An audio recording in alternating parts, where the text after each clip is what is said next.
आज मैं उस मीनार के पास आ चुका हूँ, वाच टावर, जो कभी प्राचीन काल में, पूर्व मध्य काल में टावर भागलपुर शहर में 4 टावर हुआ करता था। टावर का मतलब कि वाच टावर, जहाँ से पूरे शहर की निगरानी की जाती थी। भागलपुर में 4 टावर थे। एक टावर रविंद्र भवन, जो वर्तमान में कहा जाता है, जिसको पहले टील्हा कोठी कहते थे। दूसरा शाहजंगी में बाबा का मज़ार। तीसरा मीर गियास चक में एक और बाबा हैं, अलाउद्दीन समरकंद, उनका मज़ार। और चौथा जो चंपानगर में, ये मैं जो अभी खड़ा हूँ, ये वर्तमान में वार्ड 4 अंतर्गत अहमदनगर मोहल्ला पड़ता है। ये यहीं पर टावर था, वाच टावर, जहाँ से पूरे शहर की निगरानी होती थी।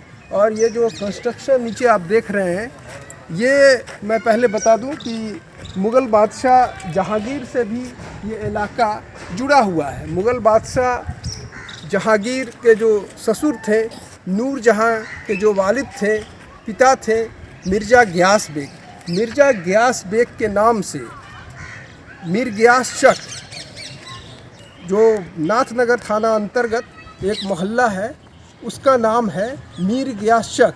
वो इसलिए मीर गियास चक नाम पड़ा क्योंकि नूर जहाँ के वालिद मोहतरम ने 1605 से लेकर 1627 इस दो अवधि के बीच में कभी भागलपुर आए थे।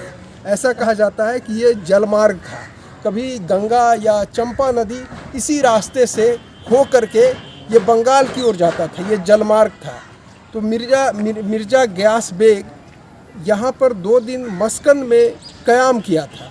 तो मस्कन में क़याम जो निवास इन्होंने 2 रोज़ किया, तो उसी के याद में ये मीर गियास चक बन गया। और ये जो वर्तमान में मैं जो दिखा रहा हूँ, ये नीलमही मैदान। तो नीलमही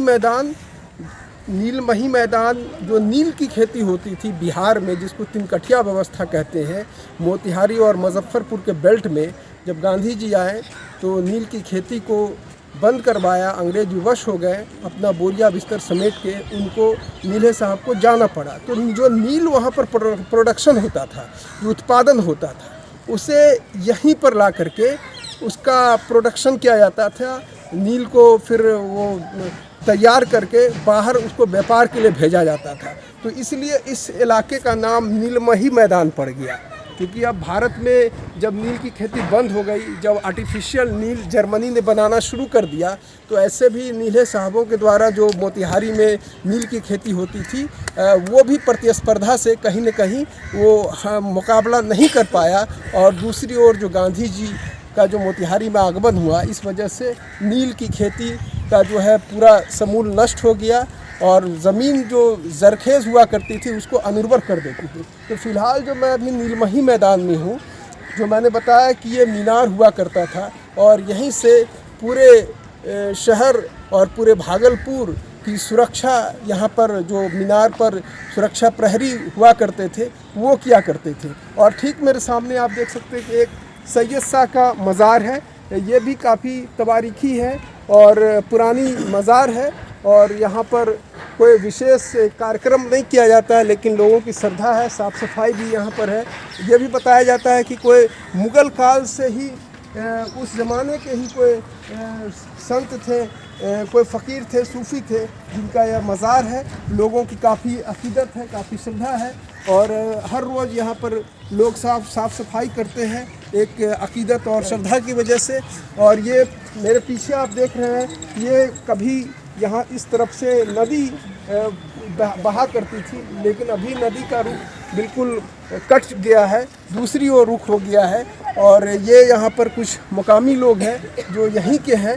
और ये नीलमही, और देखिए कि ये जो आप कंस्ट्रक्शन देख रहे हैं, जहाँ पर नील का प्रोडक्शन होता था, नील को बनाया जाता था, ये खजूरी ईंट है। जो खजूरी ईंट मुग़ल काल में इस्तेमाल हुआ करता था और ये शायद सल्तनत पीरियड का ये बताया जा रहा है कि उस दौर में भी खजूरी ईंट का प्रयोग होता था। चूना सुर्खी का ये बना हुआ है, लेकिन ये फ्लड प्रोन जोन है, इसलिए बाढ़ की थपेरों और वक्त सने जो बीतता गया, कई सौ साल, तो इस वजह से एक बड़ा जो कंस्ट्रक्शन था यहाँ पर वो ज़मीन दोज़ हो गया।